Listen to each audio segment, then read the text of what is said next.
Hi friends, welcome to Telugu defence news. Friends, మీకు Indian మిలిటరీపై interest ఉంటే తప్పకుండా మన ఛానల్ని సబ్స్క్రైబ్ చేసుకొని డైలీ ఫాలో అవడానికి అయితే ట్రై చేయండి. ఇక ఫస్ట్ అప్డేట్లోకి వెళ్తే డిఆర్డిఓ టైల్ లేకుండా స్విఫ్ట్ యుఏవి సక్సెస్ఫుల్ ట్రయల్ని కండక్ట్ చేసింది. లాస్ట్ ఇయర్ జూలైలో ఫస్ట్ ఫ్లైట్ని కండక్ట్ చేయగా ఆ ప్రోటోటైప్కి వెనుక టైల్ ఉంది. ఇప్పుడు టైల్ లేకుండా ఉన్న ఇంకో ప్రోటోటైప్ సక్సెస్ఫుల్ ట్రయల్ని కండక్ట్ చేసింది. గాతక్ యూసీఏవికి ఇది 1 టన్ క్లాస్ టెక్నాలజీ డెమాన్స్ట్రేటర్ అని తెలిసింది. ఎయిర్క్రాఫ్ట్స్ అనేవి స్టేబుల్గా ఫ్లై చేయడానికి టైల్స్ అనేవి చాలా అవసరం. అయితే స్టెల్త్ టెక్నాలజీ కాన్సెప్ట్లో వీటిపై రెడార్ వేవ్స్ అనేవి రిఫ్లెక్ట్ అవుతాయి కాబట్టి రెడార్స్ డిటెక్ట్ చేసే అవకాశాలు పెరుగుతాయి. అయితే ఈ టైల్స్ లేని డిజైన్నే ఫ్లయింగ్ వింగ్ డిజైన్ అని పిలుస్తారు. B-2 బాంబర్ ఎంత పెద్దగా ఉన్నా దానికి ఫైటర్ జెట్స్ కన్నా తక్కువ ఆర్సిఎస్ ఉంటుంది. ఈ టెస్ట్ ద్వారా డిఆర్డిఓ టైల్ లేకుండా ఎయిర్క్రాఫ్ట్ని సేఫ్గా ఫ్లై చేయగలిగే టెక్నాలజీని ప్రదర్శించింది. దీనితో పాటు ఆటోనమస్ ఫ్లయింగ్ టెక్నాలజీ కూడా.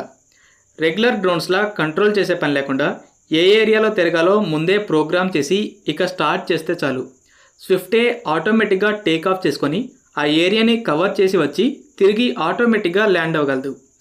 కాంబాట్ మిషన్స్లో ఇక డ్రోన్ ఆపరేటర్ సెన్సార్స్ కలెక్ట్ చేస్తున్న డేటాని అనలైజ్ చేస్తూ వెపన్స్ని హ్యాండిల్ చేయడంపైనే దృష్టి పెడతాడు. లేటెస్ట్ రిపోర్ట్స్ని బట్టి గాతక్ 12 టన్స్ వెయిట్ ఉంటుంది, అంటే దాదాపు తేజస్ అంత ఉంటుంది. డెవలప్మెంట్లో ఉన్న French Dassault Neuron 6 tons, Turkish Anka 3 6.5 tons, అలాగే రష్యన్ S-70 ఒకోత్నిక్ అయితే 20-25 టన్స్ మధ్య వెయిట్ ఉంటాయి. ప్రజెంట్ కాంబాట్ డ్రోన్స్ అనేవి స్ట్రాంగ్ ఎయిర్ డిఫెన్స్ ఉన్న జోన్లోకి వెళ్తే తిరిగి రావటం అనేది చాలా కష్టమవుతుంది. అయితే ఇటువంటి స్టెల్త్ డ్రోన్స్ అనేవి అటువంటి జోన్లో కూడా ఆపరేషన్స్ని కండక్ట్ చేయగలవు. ప్రజెంట్ స్విఫ్ట్లో నిర్భయలో ఉన్న ఇంజిన్ ఉంది. గాతక్ కోసం డ్రై కావేరీ ఇంజిన్ నెక్స్ట్ ఇయర్లో సర్టిఫై అవ్వచ్చు. 2025-26 మధ్య గాతక్ ఫస్ట్ ఫ్లైట్ అనేది జరుగుతుంది. లేటెస్ట్ రిపోర్ట్స్ని బట్టి ఇండియన్ నేవీ యూఎస్ నుండి 6th MH-60R హెలికాప్టర్ని రిసీవ్ చేసుకుంది. మొత్తం 24 ఆర్డర్లో ఉన్నాయి. ఈ హెలికాప్టర్కి షిప్స్ని డిటెక్ట్ చేయడానికి అడ్వాన్స్డ్ రెడార్సే కాకుండా అండర్ వాటర్ సబ్మరైన్స్ని డిటెక్ట్ చేయడానికి సోనోబోయిస్ అడ్వాన్స్డ్ సోనార్స్ కూడా ఉంటాయి. అలాగే డిస్ట్రాయ్ చేయడానికి మిసైల్స్, టార్పిడోస్ కూడా ఉంటాయి. చైనీస్ సబ్మరైన్స్ నెంబర్స్తో పోలిస్తే ఇండియన్ నేవీ దగ్గర చాలా తక్కువ సబ్మరైన్స్ ఉన్నాయి. 12 US PATI long range anti submarine aircrafts వల్ల ఎనిమీ సబ్మరైన్స్పై అడ్వాన్స్డ్ సర్వేలెన్స్, డిస్ట్రక్షన్ కేపబిలిటీస్ వచ్చాయి. అయితే క్యారియర్ బ్యాటిల్ గ్రూప్స్ నుండి ఆపరేట్ చేయడానికి 24 MH-60R హెలికాప్టర్స్ని ఇండక్ట్ చేసుకుంటుంది. నెక్స్ట్ 15 సీ గార్డియన్స్ కూడా. ఇలా నెంబర్స్తో పోటీ పడలేమని యాంటీ సబ్మరైన్ కేపబిలిటీస్ని ఇంప్రూవ్ చేసుకుంటుంది.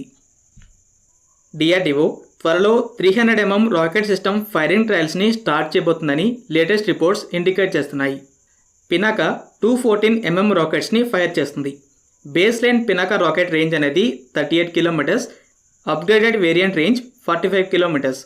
అలాగే స్మిర్చ్ అనేది 300 mm రాకెట్స్ని ఫైర్ చేస్తుంది, 90 కిలోమీటర్స్ రేంజ్. అయితే హైమార్స్ అన్గైడెడ్ రాకెట్సే కాకుండా 227 mm శాటిలైట్ గైడెడ్ GMLRSని ఫైర్ చేస్తుంది, 70 కిలోమీటర్స్ రేంజ్. అలాగే 214 mm క్యాలిబర్లో శాటిలైట్ గైడెడ్ పినాకా కూడా ట్రయల్స్లో ఉంది. దీని రేంజ్ అనేది 75 కిలోమీటర్స్. ఇలా గైడెడ్ రాకెట్స్తో రేంజ్ పెరుగుతుంది. అలాగే ఇవి మిసైల్స్ లాగానే యాక్యురేట్గా టార్గెట్ని హిట్ చేయగలవు. ఇక 300 mmలోకి వెళ్తే రష్యా స్మెర్చ్తో పాటు అదే 300 mmలో టోర్నడో ఎస్ని డెవలప్ చేసింది. టోర్నడో ఎస్ అనేది గైడెడ్ 9M542 రాకెట్స్ని ఫైర్ చేస్తుంది. దీని రేంజ్ 120 కిలోమీటర్స్. అలాగే ఇజ్రాయలీ ర్యాంపేజ్కి గ్రౌండ్ లాంచ్డ్ వేరియంట్ అంటే ఎక్స్ట్రా రాకెట్ కూడా 306 mm రాకెట్. దీని రేంజ్ అనేది 150 కిలోమీటర్స్. డిఆర్డిఓ ఈ క్లాస్లో 300 mm గైడెడ్ రాకెట్ని డెవలప్ చేస్తుంది. సో సిమిలర్ రేంజ్ అనేది ఉండొచ్చు. అలాగే అమెరికన్ GMLRS ER రేంజ్ కూడా 150 కిలోమీటర్స్.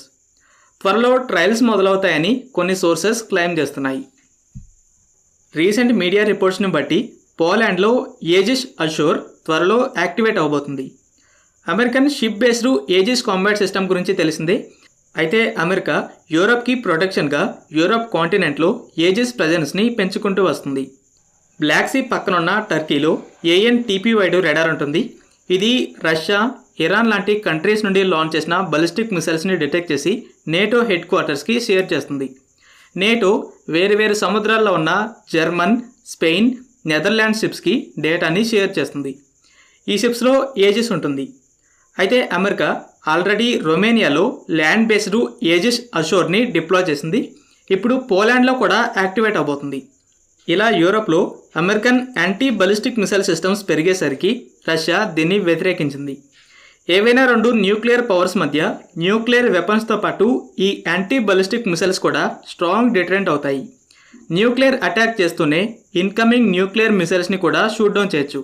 ఇలా అమెరికా యూరోపియన్ షిప్స్తో పాటు ల్యాండ్పై కూడా వీటిని పెంచుతుంది. ఫ్రెండ్స్, ఈ వీడియో మీకు నచ్చినట్టయితే లైక్ చేయండి. అలాగే మరిన్ని ఇంపార్టెంట్ డిఫెన్స్ అప్డేట్స్ కోసం మన ఛానల్ని సబ్స్క్రైబ్ చేసుకోండి.